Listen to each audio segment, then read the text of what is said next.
What's up, everyone? It's been a really long time since we've done a YouTube video, so I figured I'd try to get back into it. First off, let's get back to work on this 86. A couple weeks ago I tracked it for the first time, and unfortunately I forgot all my GoPros. Got zero footage, but it's okay. I learned a lot from the car. It's basically right now just lowered on wheels. You know, it's got seats and roll cage and everything, but I definitely need a camber kit and a couple minor other adjustments that it needed really bad. We've always carried PCI parts. However, we now are stocking PCI 86 parts, all their new ones. And these are great, so we're gonna throw these on. Right here we have the rear camber and the rear toe. So we're gonna start with these on this video, and then we'll move to the front with some of their other components. But we'll show you guys how these go on. Very nice parts. These all have spherical bearings on them, so they are pretty aggressive. If you're looking to, you know, daily your car, maybe not as recommendable.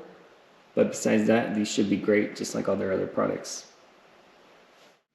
You can see from the wear on this tire exactly how bad I needed a camber kit. That's why it felt like doo-doo. See all the wear on the outside? You can see it right here. It's pretty bad. So here's a quick comparison from the fat stamped OEM arm versus the nice PCI arm. Pretty easy uninstall. You just remove the bolt that holds this on, and then these two that go through. This one's pretty easy. This one is a little trickier to get to because it's really tight. I thought using a longer socket from this side would be easy, but these are actually like torqued on pretty tight. I didn't realize it until I broke this snap-on socket in 3 different places. There's 3 cracks. Kind of hard to see, but you get the idea. Also kind of, yeah, did that. But yeah, so I'm going to show you guys how to put these back on.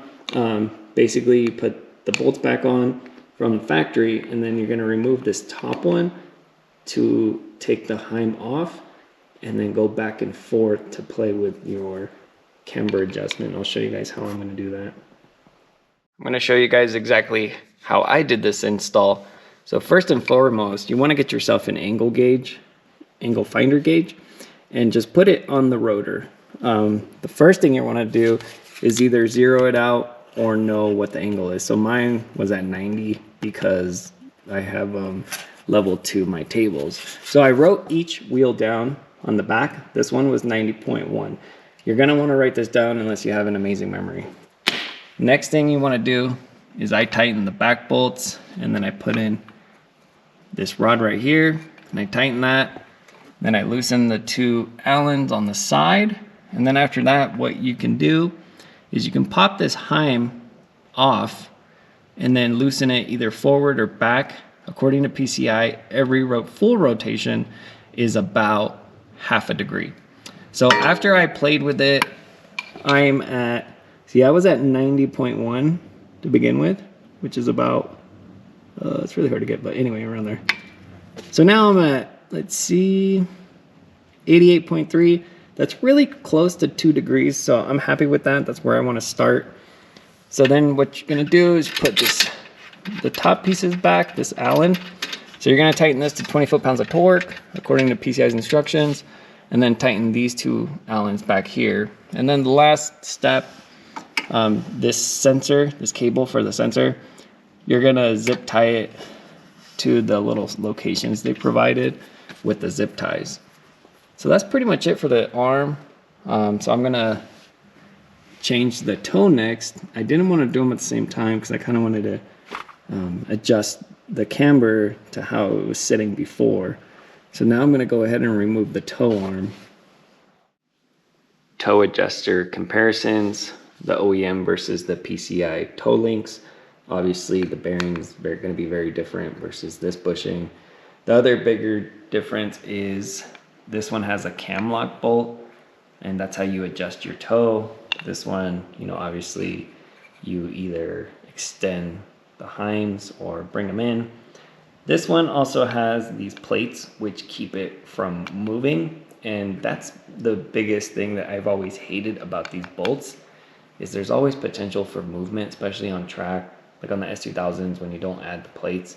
However, I noticed the GR86 has like a little lip that keeps it in place, which is a little bit better design. You can still use this cam bolt with this toe link according to PCI if you wish. Personally, I'm just gonna not use it and put these plates on there so it just doesn't move at all. But this is like if you needed extra adjustment on top of this, but I think this should be enough. So we're gonna put it on and see. PCI toe links are now installed. This is what they look like on the car. And as you can see, I put a little mark on my bolts. I always do that after I torque them to spec, which makes inspection a lot easier. Highly recommended if you are tracking your car. So I'm gonna go do the other side real quick and see where we end up. So after doing the toe and putting the car on the ground, the camber actually ended up a little bit past like 3 degrees. I haven't fully measured it because I don't know where my camber gauge is, but I can tell you it's definitely not the 2 I wanted.